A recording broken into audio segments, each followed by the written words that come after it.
पहले से ही परिश्रम करती नजर आ रही है और उन्हीं मुद्दों को लेकर के आज फिर कांग्रेस की अपनी जमीन पर उतरना चाह रही है। यानी कि जिस तरीके से कांग्रेस का मैनिफेस्टो जारी किया है, उत्तर प्रदेश के निकाय चुनाव को लेकर के कांग्रेस के प्रदेश अध्यक्ष ब्रजलाल खाबरी ने आज अपना घोषणा पत्र जारी कर दिया है। यानी कि कांग्रेस के मुद्दों को लेकर के जनता के बीच में उतरने वाली है। ऐसे में कई मुद्दे हैं जिन मुद्दों को लेकर के कांग्रेस लगातार पहले से ही परिश्रम करती नजर आ रही है और उन्हीं मुद्दों को लेकर के आज फिर कांग्रेस की अपनी जमीन पर उतरना चाह रही है। यानी कि जिस तरीके से कांग्रेस का मैनिफेस्टो जारी किया गया है, उस मैनिफेस्टो में साफ तौर पे कहा गया है कि पानी, बिजली, नाली जैसी तमाम सुविधाओं को लेकर के हम जनता के बीच में उतरेंगे। इसके साथ ही साथ पार्कों का सौंदर्यीकरण होना हो या फिर पार्कों को में बिजली व्यवस्था पूरी करानी हो, इन जैसे तमाम मुद्दों को लेकर के आज कांग्रेस ने अपना घोषणा पत्र जारी कर दिया है। उत्तर प्रदेश में संकल्प पत्र का एक और वादा पूरा करने जा रही है, जिसको लेकर माध्यमिक शिक्षा विभाग अपनी तैयारियां पूरी कर रहा है। हालांकि उत्तर प्रदेश शिक्षा विभाग की तरफ से माध्यमिक शिक्षा बोर्ड का रिजल्ट जारी किया जा चुका है। अब योगी सरकार उन छात्रों के नाम पर जो कि मेधावी हैं, उनके नाम पर गौरव सम्मान मार्ग बनाने जा रही है, जिसको लेकर माध्यमिक शिक्षा विभाग ने अपनी रिपोर्ट तैयार करना शुरू कर दिया है। अगर हम बात करें इस सम्मान मार्ग की, तो ऐसे विद्यार्थी जो कि टॉप 20 सूची में प्रदेश में शामिल होंगे, उनके नाम पर गौरव सम्मान पत्र उत्तर प्रदेश सरकार बनाएगी। हालांकि इसका वादा उत्तर प्रदेश सरकार ने पिछले कार्यकाल में ही किया था और इस कार्यकाल में भी जो छात्र मेधावी हैं, मतलब टॉप 20 में शामिल हैं, उनके नाम पर यह मार्ग पूरे प्रदेश भर के उन जिलों में बनाया जाएगा जहां से वो आते हैं, ताकि बाकी छात्रों को भी इस मार्ग के जरिए प्रेरणा मिले, जिसको लेकर माध्यमिक शिक्षा विभाग ये सूची तैयार कर रहा है, जो कि शासन को भेजी जाएगी, जिसके बाद आगे इस पर पीडब्ल्यूडी विभाग मार्ग का निर्माण शुरू करेगा। योगी नगर निकाय चुनाव को लेकर जिस तरह से सरगर्मी तेज है, वहीं अब हफ्ते भर का समय बचा है और सभी प्रत्याशी वोट की दावेदारी अपने पक्ष में करने की बात जरूर कर रहे हैं। लेकिन जिस तरह से भारतीय जनता पार्टी का लगातार दौरा स्टार्ट है, चाहे वो मुख्यमंत्री हों, चाहे प्रदेश अध्यक्ष भूपेंद्र चौधरी हों, उनने लगातार रायबरेली का दौरा करते हुए कार्यकर्ताओं में जोश भरने का काम ज़रूर किया है। लेकिन अगर बात की जाए रायबरेली की, तो 9 नगर पंचायत हैं और एक नगर पालिका अध्यक्ष पद का चुनाव है। उसमें जिस तरह से भारतीय जनता पार्टी ने अपनी ताकत झोंकी है, वो कहीं देखने लायक साबित जरूर हो रही है, क्योंकि रायबरेली है कांग्रेस का गढ़ है और यहाँ कांग्रेस के गढ़ में कहीं ना कहीं से एक कील ठोकने का काम ज़रूर भारतीय जनता पार्टी कर रही है, क्योंकि 2024 का चुनाव है, उसको देखते हुए कहीं ना कहीं 2024 के चुनाव पर नज़र है भारतीय जनता पार्टी की। वहीं अगर बात की जाए नगर पंचायत डलमऊ की, तो नगर पंचायत डलमऊ में जो प्रत्याशी हैं बीजेपी के, उन्होंने जीत का दावा जरूर ठोका है। उन्होंने साफ तौर पर कहा है कि डबल इंजन के साथ ट्रिपल इंजन का जो इंजन लगेगा वो डलमऊ से स्टार्ट होगा। अब देखने वाली बात ये होगी कि उनकी बातों में कितना दम है और रिजल्ट क्या। सीतापुर का नगर पालिका चुनाव बेहद रोचक अंदाज में आ चुका है। अगर बात सीतापुर सदर सीट की करें, तो यहाँ पर भारतीय जनता पार्टी की नेहा अवस्थी और समाजवादी पार्टी की प्रत्याशी रश्मि जायसवाल के बीच सीधी टक्कर है। हालांकि 3 बागियों के मैदान में उतरने से ये चुनाव में एक नया रोचक माहौल देखने को मिलने लगा है और भारतीय जनता पार्टी के 2 बागी, जिसमें पूनम मिश्रा और आशीष मिश्रा के मैदान में है, वहीं दूसरी तरफ समाजवादी पार्टी के नेता और पूर्व में भारतीय जनता पार्टी के विधायक रहे राकेश राठौर ने भी अपनी पत्नी को मैदान में उतारा है। तो कुल मिला के ऐसी स्थिति में काफ़ी असमंजस की स्थितियां बनी हुई हैं। हालांकि कांग्रेस और आम आदमी पार्टी भी सीतापुर शहर की नगर पालिका सीट पर मैदान में है। वहीं सीतापुर जिले की जो लहरपुर सीट है, उस पर भारतीय जनता पार्टी ने अपने किसी भी प्रत्याशी को नहीं उतारा है और न अभी तक किसी को समर्थन देने की बात है।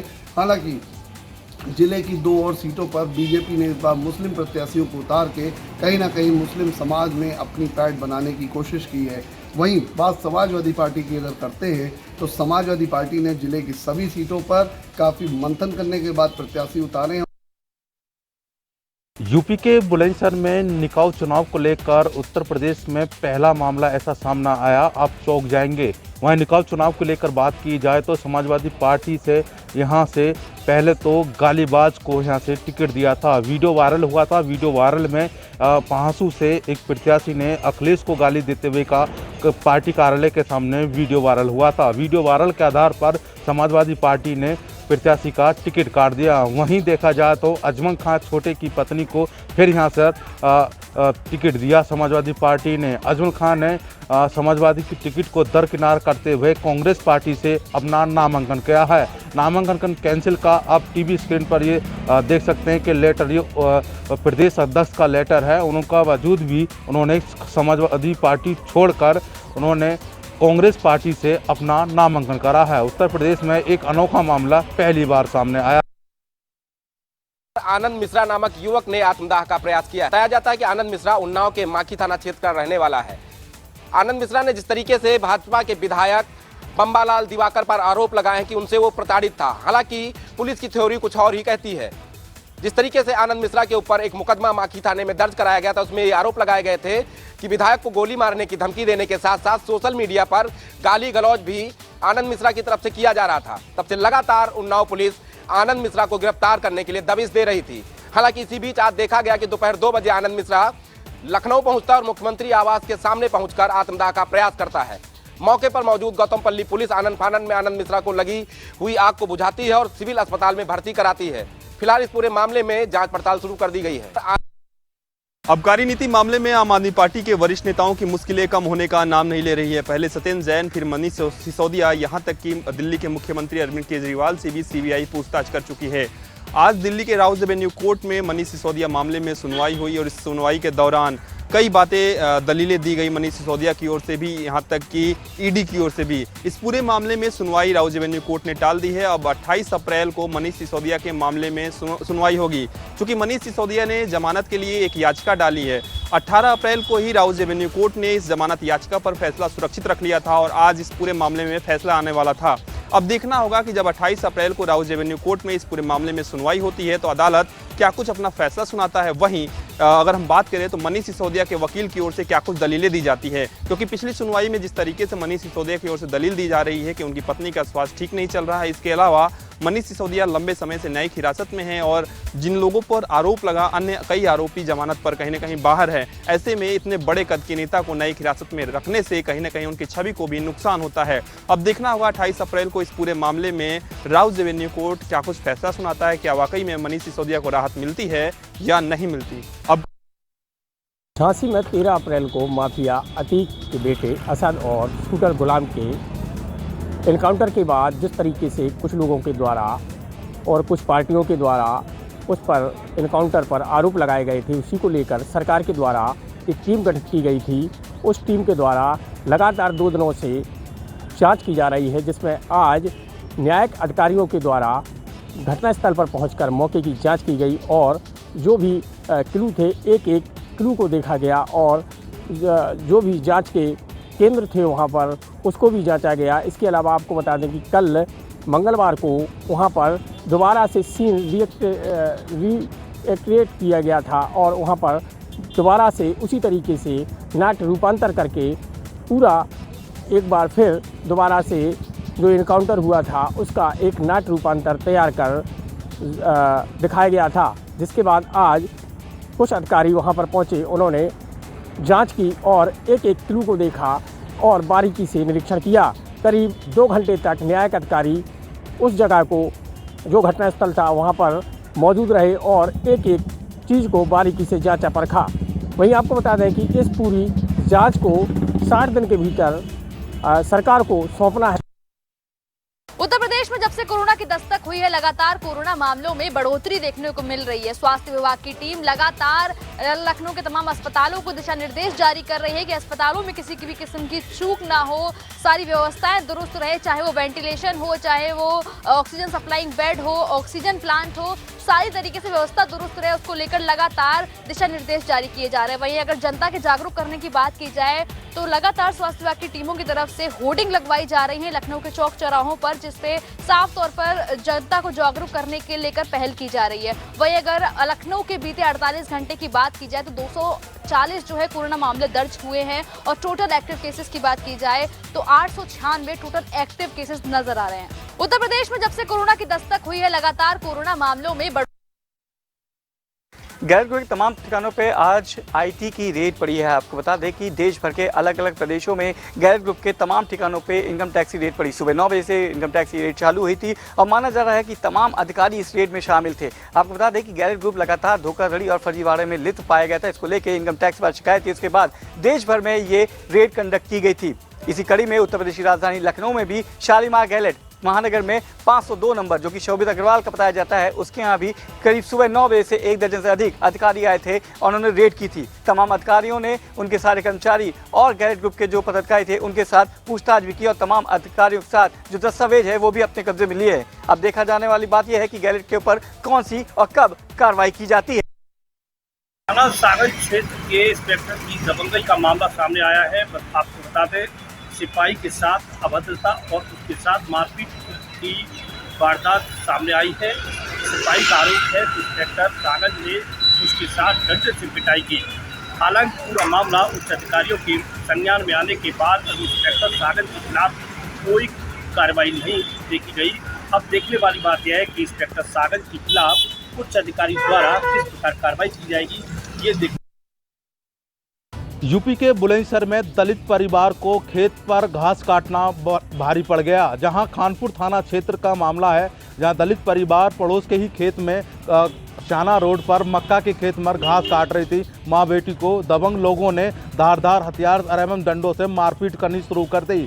पीड़ित ने बचाव के हेतु के लिए थाना खानपुर में प्रार्थना पत्र दिया। प्रार्थना पत्र के आधार पर पुलिस ने शांति भंग में कार्रवाई करते हुए मात्र शांति भंग की कार्रवाई करी, जहां पीड़ित की बेटी की आंख में लहूलुहान बड़ी गंभीर चोट आई है। पुलिस ने गंभीर धाराओं में मुकदमा दर्ज कर शांति भंग में मात्र शांति भंग की कार्रवाई करी है। वहीं पीड़ित परिवार सीओ कार्यालय पहुंचकर दबंग लोगों के खिलाफ कानूनी कार्रवाई करने का आश्वासन दिया है। सीओ स्याना ने अब देखना होगा जिस तरीके से लहूलुहान किया है, पूरी तरीके से सीओ स्याना ने प्रार्थना पत्र लेकर खानपुर थाने को पुनः विवेचना के आदेश दिए हैं। चित्रकूट के सीतापुर के सब्जी मंडी में संदिग्ध परिस्थितियों में आग लग गई है। बताया जा रहा है 24 से 25 दुकानें पूर्ण रूप से जल करके राख हो गई हैं। यहाँ पर सब्जियां रखी हुई थी, फल फूल रखे हुए थे, सभी जल करके पूर्ण रूप से राख हो गई है। जब यहाँ के व्यापारियों ने दमकल विभाग को सूचना दी तो दमकल विभाग की गाड़ियाँ पहुँच करके आग पर काबू पाने की कोशिश कर रहे हैं। आप इन तस्वीरों से देख सकते हैं कि किस तरह से यहाँ पर ट्रांसफार्मर लगा हुआ है और दमकल विभाग की 3 से 4 गाड़ियां लगी हुई हैं और आग को बुझाने की कोशिश की जा रही है। व्यापारी लोग भी आग को बुझाने की कोशिश कर रहे हैं। फिलहाल अभी कितना नुकसान हुआ यह अनुमान नहीं लगाया जा सकता है। हरदोई में चोरों के हौसले इस कदर बुलंद हैं कि थाने के चंद कदम दूरी पर चोरों ने बीती रात शटर का ताला तोड़कर लाखों रुपए की चोरी कर ली। सारी घटना मझिला थाना क्षेत्र के महज थाने के 200 मीटर दूरी के पास की है, जहां पर किराने की दुकान से शटर का ताला तोड़कर करीब 2 लाख की चोरों ने चोरी कर ली। मामला जब पता चला तो वहां के लोगों ने पुलिस को शिकायत की। पुलिस मौके पर पहुंचकर जांच में जुट गई है, लेकिन यह जरूर घटना सामने आने के बाद पुलिस पर सवाल खड़े कर रही है कि आखिर पुलिस बीती रात इस पर गश्त करती है, क्योंकि 200 मीटर थाने की दूरी का मामला है। इस तरीके से कैसे ड्यूटी लगाई गई और किस तरीके से ये चोर चोरी करने गए। सारी घटना का सीसीटीवी फुटेज सामने आया है। कहीं न कहीं पुलिस सवालों के घेरे में दिख रही है कि पुलिस किस तरीके से यहाँ पर ड्यूटी करती। कानपुर में एक हैरान कर देने वाला मामला प्रकाश में आया है।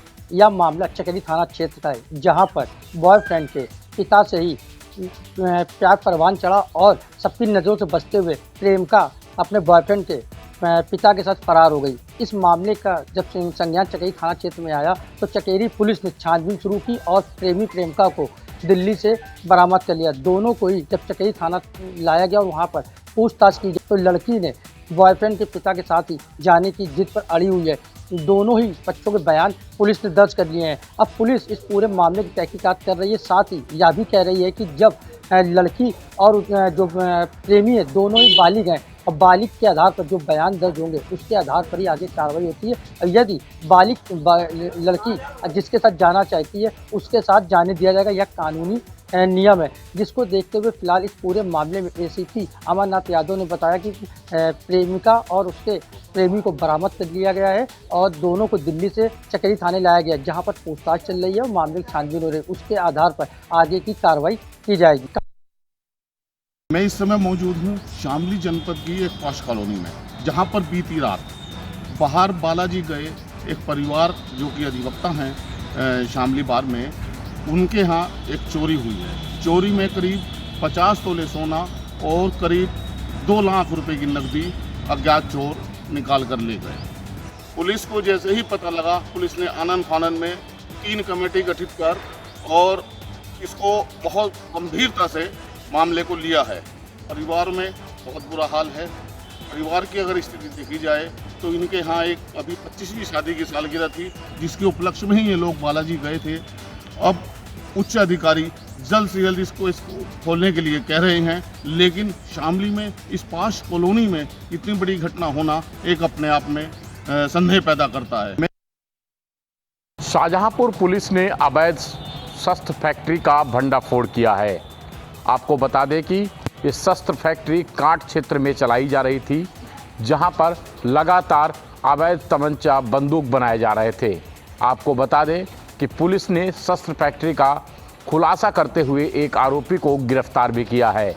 सबसे बड़ी बात यह है कि ये शस्त्र फैक्ट्री के जो मालिक हैं, जो लोग उसमें काम करने वाले थे, ये लगातार उन लोगों को अवैध शस्त्र सप्लाई करते थे जो अभी तक डकैत हुआ करते थे। आपको नाम ज्ञात होगा कि अवैध तरीके से इस फैक्ट्री का भंडाफोड़ पुलिस ने करते हुए बताया है कि कल्लू यादव सहित तमाम बड़े डकैतों को यहाँ से जो अवैध हथियार हैं ये सप्लाई किए जाते थे। हालांकि पुलिस ने एक तमंचे की कीमत लगभग 4 से 5 हज़ार रुपये बताई है। हालांकि पुलिस ने इस शस्त्र फैक्ट्री का भंडाफोड़ करते हुए एक आरोपी को गिरफ्तार किया है। सबसे बड़ी बात यह है कि पूरे परिवार शस्त्र फैक्ट्री में काम करता था और अवैध हथियारों का लगातार उपयोग कर बनाता था और उसके बाद लोगों तक पहुंचाता भी था। बाराबंकी में निकाय चुनाव से पहले पुलिस को मिली बड़ी कामयाबी। अवैध शस्त्र फैक्ट्री का पुलिस ने किया भांडाफोड़। भारी मात्रा में निर्मित, अर्धनिर्मित व कारतूस पुलिस ने की बरामद। पूरा मामला जनपद बाराबंकी के सतरिक थाना क्षेत्र का है, जहां पर निकाय चुनाव से पहले पुलिस ने एक अवैध शस्त्र फैक्ट्री का भांडाफोड़ करते हुए एक अभियुक्त को गिरफ्तार किया है। गिरफ्तार किए गए अभियुक्त के पास से पुलिस ने भारी मात्रा में निर्मित, अर्धनिर्मित अवैध तमंचों के साथ भारी मात्रा में कारतूस भी बरामद किए, जिसका खुलासा करते हुए अपर पुलिस अधीक्षक आशुतोष मिश्रा ने बताया कि बाराबंकी जनपद के साथ साथ आसपास के कई जनपदों में भी इन अवैध तमंचों की सप्लाई की जाती थी। वहीं पुलिस ने नगर निकाय चुनाव में भी इन शस्त्रों के प्रयोग को लेकर आशंका जाहिर की है। हालांकि पुलिस ने एक अभियुक्त को गिरफ्तार कर जेल भेज दिया है। वहीं पुलिस ने गिरफ्तार किए गए अभियुक्त के पास से भारी मात्रा में निर्मित, अर्धनिर्मित अवैध तमंचों के साथ कारतूस भी बरामद किए, जिसको लेकर अपर पुलिस अधीक्षक ने सीओ सदर को जांच के निर्देश दिए हैं कि आखिर अवैध तमंचे के साथ कारतूस अभियुक्त के पास आई कहां से। फिलहाल पुलिस मामले की जांच पड़ताल में जुटी। राजधानी दिल्ली के मथुरा रोड में स्थित डीपीएस स्कूल के अंदर आज सुबह बम मिलने की खबर से पूरे स्कूल के अंदर हड़कंप मच गया। और आप देख सकते हैं तस्वीरों के माध्यम में आपको दिखाऊंगा। इस समय मौजूद हूं मथुरा रोड के डीपीएस स्कूल के बाहर, जहां दिल्ली पुलिस के लोग और बम स्क्वाड यहां पर पहुंच चुकी है। और जब उनको पता लगा कि किस तरीके की जब बम मिलने की खबर उनको पता लगा, तो उसके बाद पूरे स्कूल को खाली करा लिया गया। तभी यहाँ पर जो है पुलिस दस्ता यहाँ पर मौजूद है, बम दस्ता यहाँ पर मौजूद है। उसके बाद पूरे स्कूल को खाली कराने के बाद पूरे स्कूल के अंदर हड़कंप मच गया था। आला अधिकारी यहाँ पर मौजूद है, अभी जांच चल रही है। स्कूल के अंदर डीपीएस स्कूल है जो मथुरा रोड पर यहाँ पे मौजूद है। आप देख सकते हैं मेरे पीछे किस तरीके की यहाँ पर जो है आप लंबी कतार लगी थी। यहाँ पर लगातार जो मीडिया के लोग यहाँ पर खड़े हुए हैं, पुलिस के जहाँ पे लोग दस्ता और जो पेरेंट्स हैं वो भी यहाँ पे काफी घबराए हुए जब उनको पता लगा कि इस तरीके की घटना यहाँ पे स्कूल के अंदर बम मिलने की घटना उनको पता चली है। चंडीगढ़ में चुनाव के दौरान पुलिस को बड़ी सफलता मिली है। यहाँ पुलिस को एक अवैध तमंचा बनाने की फैक्ट्री पकड़ी गई है, जिसमें बड़ी मात्रा में तमंचे यहाँ पर मिले हैं। पिछले दिनों गुड़गांव में पुलिस को काफ़ी बड़ी मात्रा में तमंचे बरामद हुए थे, जिसके बाद वहाँ पर पुलिस ने अलीगढ़ पुलिस को सूचना दी थी कि यहाँ वो एक आदमी यहाँ का है, अलीगढ़ का महेंद्र नगर का रहने वाला, उसकी सूचना, वहाँ की सूचना पर अलीगढ़ पुलिस ने भी जब उस जगह वेल्डिंग की एक दुकान पर छापा मारा तो वहाँ पर बड़ी मात्रा पे तमंचे, बने हुए अध बने तमंचे जो चुनाव के दौरान यूज होने थे वो मिले हैं। इसको लेकर के और बाकी पुलिस आगे जांच कर रही है। आगे जैसी भी कार्रवाई होगी उस जो लोग पकड़े गए उनके सबके खिलाफ एफआईआर दर्ज करा दी गई। बीती रात जहानागंज थाना अंतर्गत एक रक्त रंजित लाश मिली ऑटो में और गांव वाले इसकी सूचना पुलिस को देते हैं। पुलिस तत्काल हरकत में आती है और खुद पुलिस अधीक्षक मौके पे पहुंचते हैं और छानबीन करने लगते हैं। उस छानबीन में ऑटो में कुछ शराब की बोतलें भी पाई जाती हैं, जिससे लगता है कि कुछ उसके साथ व्यक्ति के साथ रहे होंगे, लोग दारू पिए होंगे और आपसी विवाद में हो सकता है कि उसके गले पे किसी बात को लेके वार किया गया। अभी यह स्पष्ट नहीं है, ये जांच का विषय है। अभी पुलिस अधीक्षक का कहना है कि ये जांच हर मौके हर तरह से की जा रही है, हर पहलू को ध्यान में रख के इस जांच को आगे बढ़ाया जा रहा है। इसके लिए 2 टीमें गठित भी की गई हैं जांच के लिए और ये व्यक्ति का शिनाख्त इसके फ़ोन से होती है। ये गुप्ता बताया जाता है, विशाल गुप्ता, मऊ जिले का मोहम्मदाबाद का रहने वाला है। अब ये जांच का विषय है, 2 टीमें जांच की बनाई गई हैं। अब ये देखना है कि ये कितनी जल्दी इसका खुलासा होता है कि इसकी हत्या किसने और क्यों। झांसी कानपुर नेशनल हाईवे से गुजर रहा ट्रक अचानक से हुआ अनियंत्रित, विपरीत दिशा से आ रहे ट्रक से जा टकराया, जिसमें 2 लोगों की दर्दनाक मौत हो गई। पूरा मामला झांसी के मौड़ थाना क्षेत्र का है, जहां पर भुजौंद के पास नेशनल हाईवे पर आ रहे ट्रक अचानक से डिवाइडर पर चढ़ गया और सामने से आ रहे ट्रक से जा टकराया, जिसमें ड्राइवर और क्लीनर की मौत हो गई। वहीं घटना से थोड़ी दूर ड्यूटी कर रहे पीआरबी के जवान ने यह सब देखकर मामले की सूचना थाना को दी, जिसके बाद मौके पर पहुंची पुलिस ने आनन फानन में दोनों शवों को बाहर निकलवाया, जब तक उनकी मौत हो चुकी थी। उसके बाद स्थानीय पुलिस ने दोनों शवों को पोस्टमार्टम के लिए भेज दिया है। हम लोग उत्तर प्रदेश के जनपद संभल के थाना हयातनगर इलाके में है। दरअसल लगातार जिस तरह से योगी पुलिस एक्शन में है, आपको हम बता दें कि जिस तरह अभी यहाँ पर थाने में आकर एक जो अपराधी है, जो गैंगस्टर एक्ट और पशु तस्कर है, जिसका नाम बताया जा रहा है जाबुल है, उसने यहाँ पर आकर तख्ती लगाकर सरेंडर किया है। कहा है कि साहब मुझे गोली मत मारो, मैं अपने आप का अपराध गुनाह कबूल करता हूँ और मैं सरेंडर करता हूँ। दरअसल जिस तरह से योगी यहाँ के सीएम योगी ने कहा, सांसद में खुलेआम चुनौती बदमाशों को देते हुए कहा था कि या तो अब जमीन दोष बदमाश हो जाएंगे या मिट्टी में मिल जाएंगे। लगातार बदमाशों के खिलाफ यहाँ पर मुहिम चल रही है और वही योगी पुलिस ने आज इसी के खौफ से थाने में आकर एक अपराधी ने सरेंडर किया है। फिलहाल जिस तरह से यहाँ पर संभल की बात करें तो संभल में लगातार कई बार जिस तरह से यहाँ पर पुलिस मुठभेड़ होती है, बदमाशों की गोली लगती है, उसी की आज एसपी चक्री मिश्रा की पुलिस के सामने यहाँ पर एक बदमाश ने आकर सरेंडर किया है। दरअसल बताया जा रहा है कि ये जो बदमाश है, इसका नाम जाबुल है, ये थाना हयातनगर के हैबतपुर का रहने वाला है। अभी इसके जो साथी हैं, जो इसका एक गिरोह बना हुआ था, जो कि पशु तस्कर का काम करते थे और वहाँ पर जंगलों में पशु काटा करते थे। फिलहाल इस पर काफी समय से ये फरार था, इस पर गैंगस्टर एक्ट का भी मुकदमा चल रहा था, लेकिन इसने लगातार योगी पुलिस के एक्शन से और उसके डर से अपने आप को सरेंडर किया।